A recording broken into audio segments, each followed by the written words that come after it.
પાકિસ્તાને હુમલા કરતા ભારત દ્વારા વળતો પ્રહાર કરવામાં આવ્યો છે। પહેલગામ હુમલાના જવાબમાં ભારતે પાકિસ્તાન પર હવાઈ હુમલો કર્યો હતો।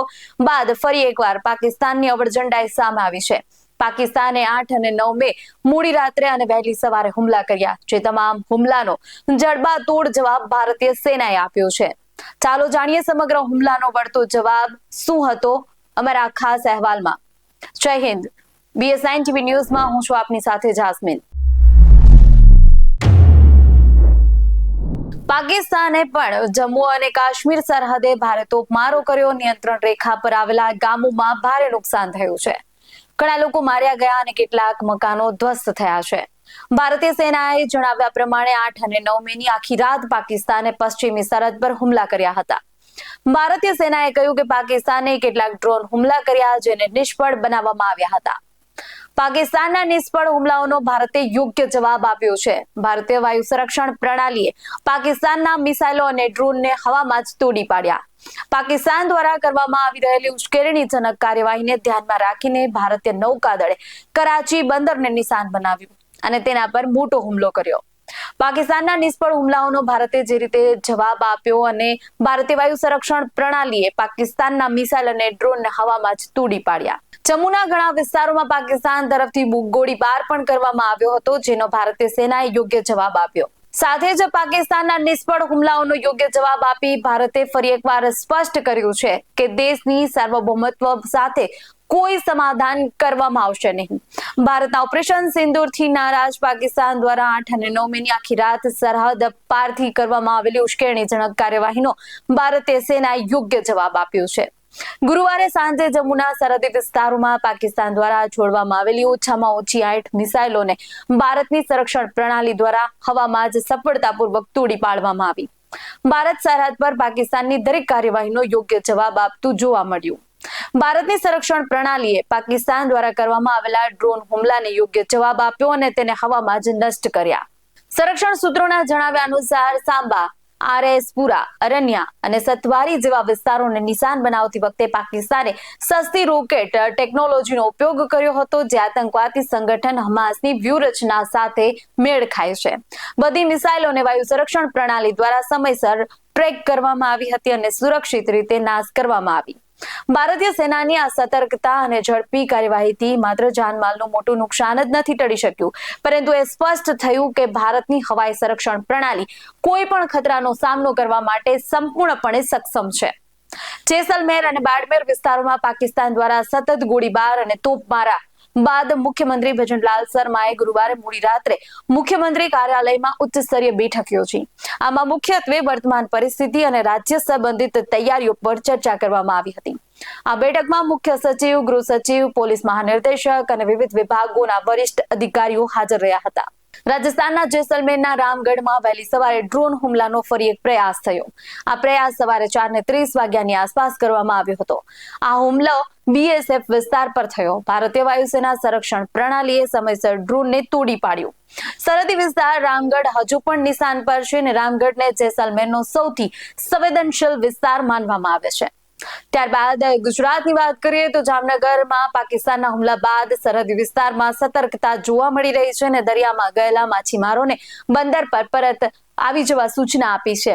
જામનગરના સંચાણા બંદર પર માછીમારોને સાવચેત કરાયા છે અને દરિયાકાંઠે શંકાસ્પદ ગતિવિધિ જણાય તો સુરક્ષા એજન્સીને જાણ કરવા સૂચના આપવામાં આવી છે। તમામ બોટનું સઘન ચેકિંગ થયું છે અને marine police, marine commando, SOG સહિત ટીમોએ સુરક્ષા વધારી છે। નાઇટ પેટ્રોલિંગ કાંઠા વિસ્તારોમાં પણ વધારવામાં આવ્યું છે।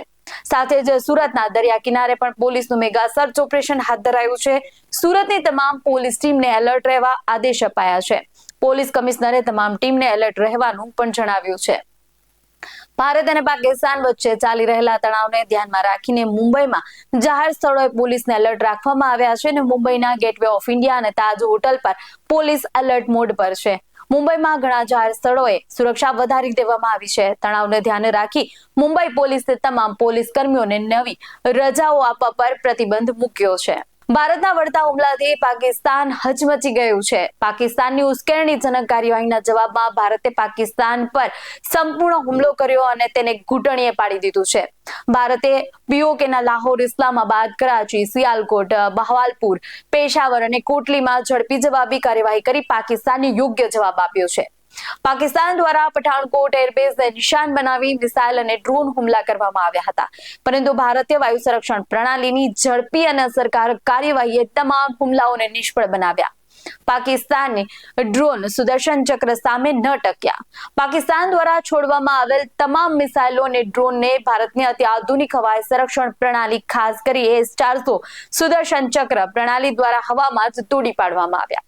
આ સિસ્ટમ ભારતની રશિયા પાસેથી મેળવેલી સૌથી અદ્યતન હવાઈ સંરક્ષણ પ્રણાલી છે, જે 400 કિલોમીટર સુધીની ત્રિજ્યામાં કોઈ પણ હવાઈ ખતરાને ઓળખી અને તેનો નાશ કરી શકે છે. જમ્મુના સાંબા સેક્ટરમાં નિયંત્રણ રેખા પર BSFએ ઘૂસણખોરીના પ્રયાસને નિષ્ફળ બનાવ્યો.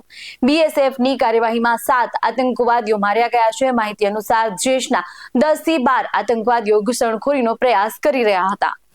પાકિસ્તાને જમ્મુ કાશ્મીરના રાજૌરી અને નૌશેરા સેક્ટરમાં યુદ્ધ વિરામનું ઉલ્લંઘન કર્યું અને કોઈ ઉશ્કેરણી વિના ગોળીબાર અને મોર્ટાર શેલિંગનો આશરો લેવાનો પ્રયાસ કર્યો. પાકિસ્તાનની ઉશ્કેરણીજનક કાર્યવાહીના જવાબમાં ભારતે પણ યોગ્ય જવાબ આપ્યો અને સમગ્ર નિયંત્રણ રેખા વિસ્તારમાં હાઈ એલર્ટ જાહેર કરવામાં આવ્યો અને દેખરેખ વધારી દેવામાં આવી છે. ભારત કરાચી બંદરને ગંભીરતાથી નિશાન બનાવ્યું છે. પાકિસ્તાનની સતત ઉશ્કેરણીજનક કાર્યવાહી અને યુદ્ધ વિરામ ઉલ્લંઘનના જવાબમાં ભારતે એક મોટું પગલું ભર્યું અને કરાચી બંદરને નિશાન બનાવ્યું છે. કરાચી બંદર પર અનેક મોટા વિસ્ફોટો સંભળાયા. ભારતની આ કાર્યવાહીથી કરાચી બંદરને ખૂબ મોટું નુકસાન થયું હોવાનું પણ કહેવામાં આવી રહ્યું છે. આ વળતો હુમલો ભારતીય નૌકાદળ દ્વારા કરવામાં આવ્યો હતો. સાથે જ દિલ્હીમાં પણ હાઈ એલર્ટ જોવા મળ્યું છે. જમ્મુ અને કાશ્મીરમાં પાકિસ્તાન દ્વારા સતત નિષ્ફળ હુમલાઓ બાદ રાજધાની દિલ્હીમાં વ્યૂહાત્મક સ્તરે ઘણી ગતિવિધિઓ જોવા મળી. પ્રધાનમંત્રી નરેન્દ્ર મોદીએ રાષ્ટ્રીય સુરક્ષા સલાહકાર NSA અજીત ડોભાલ સાથે એક મહત્વપૂર્ણ બેઠક યોજી. બીજી તરફ સંરક્ષણ પ્રધાન રાજનાથ સિંહે પણ ત્રણેય સેનાઓના વડાઓ, સેના, વાયુસેના અને નૌકાદળ સાથે ઉચ્ચ સ્તરીય બેઠક યોજી હતી. એવું માનવામાં આવી રહ્યું છે કે બેઠકમાં પાકિસ્તાનની ઉશ્કેરણીજનક કાર્યવાહી સામે લશ્કરી પ્રક્રિયા, સરહદ પર સતર્કતાની સ્થિતિ અને આતંકવાદીઓની સંભવિત ગતિવિધિઓ પર વિગતવાર ચર્ચા થઈ હતી. તે જ સમયે વિદેશ મંત્રી ડોક્ટર S જયશંકરે આ મુદ્દે અમેરિકાના વિદેશ મંત્રી માર્કો રૂબિયો સાથે ફોન પર વાત કરી. આ દરમિયાન તેમણે આંતરરાષ્ટ્રીય મંચ પર પાકિસ્તાન દ્વારા સતત ઉશ્કેરણીજનક કાર્યવાહી અને યુદ્ધ વિરામ ઉલ્લંઘનનો મુદ્દો ઉઠાવીને ભારતનું વલણ સ્પષ્ટ કર્યું. વિદેશ મંત્રીએ કહ્યું કે આતંકવાદ સામેની લડાઈમાં ભારત સાથે મળી કામ કરવાની અમેરિકાની પ્રતિબદ્ધતાની અમે ખૂબ પ્રશંસા કરીએ છીએ. સરહદ પારના આતંકવાદ સામે ભારતનો પ્રતિભાવ ચોક્કસ અને સંતુલિત રહ્યો છે. ભારત કોઈ પણ ઉશ્કેરણી કે તણાવ વધારવાના પ્રયાસોને સખત વિરોધ કરશે. ઉડ્ડયન કંપનીઓને એડવાઇઝરી પણ જાહેર કરવામાં આવી છે. પાકિસ્તાન સાથે વધતા સતત તણાવો વચ્ચે ઇન્ડિગો, અકાશા અને અન્ય મોટી એરલાઇન્સે તેમના મુસાફરો માટે સલામતીના પગલાં અંગે સલાહ જાહેર કરી છે. આ પગલું એવા સમયે લેવામાં આવ્યું છે કે જ્યારે ભારત પાકિસ્તાન સરહદ પર પરિસ્થિતિ તણાવપૂર્ણ છે અને સુરક્ષા અંગે ખાસ તકેદારી રાખવામાં આવી રહી છે. સલાહકારમાં એમ પણ જાણવામાં આવ્યું છે કે હવાઈ ક્ષેત્રની સુરક્ષાને ધ્યાનમાં રાખીને કેટલાક ફ્લાઇટ રૂટમાં ફેરફાર થઈ શકે છે. ચેક-ઇન અને બોર્ડિંગ પ્રક્રિયા દરમિયાન કોઈ પણ મુશ્કેલી ટાળવા માટે મુસાફરોને ઓછામાં ઓછા 3 કલાક પહેલા એરપોર્ટ પર પહોંચવાનો પ્રયાસ કરવા વિનંતી કરવામાં આવી છે. તો સતત ગતિવિધિઓ પર સતત ભારતીય સેના, નૌકાદળ અને એરફોર્સ નજર રાખી રહ્યું છે. સાથે સર્ચ ઓપરેશન પણ ચાલુ છે અને જે રીતે પાકિસ્તાન દ્વારા જે હુમલાઓ કરવામાં આવ્યા છે, જે છે અવરચંડાઈઓ આચરી છે, તેનો ભારત દ્વારા ગઈકાલ રાતથી જડબાતોડ જવાબ આપવામાં આવી રહ્યો છે. આ વિશે તમારું શું માનવું છે અમને કમેન્ટ કરીને ચોક્કસથી જણાવજો. આવા જ વધુ અહેવાલો સાથે મળતા રહેશો. તમે અમારી YouTube ચેનલને સબસ્ક્રાઇબ કરવાનું, અમને Facebook અને Instagram પર ફોલો કરવાનું ભૂલશો નહીં. બાકી નવી અપડેટ્સ માટે આપ જોતા રહો BS9 TV ન્યૂઝ. નમસ્કાર.